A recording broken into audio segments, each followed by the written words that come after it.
Craig. Elevate. I'm here to show you what working it tight looks like. This one right here, my field rep, Alan Fremont. That was his job. Completed. Done.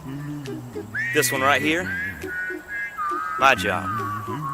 Done. Completed. This one, inspected, still working with. Alan Fremont. This one here, we're still working with. This one right here, done. Completed. This one here, done, completed, and waiting on gutters. This beautiful house right here, done, completed. This one right here is the first house we inspected in this whole neighborhood and got it all started. Done, completed. This one right here, just booked an inspection today. Going to be inspecting that next week. And like I said, this one right here was the last one to be completed here just last week. That's working it tight, fellas.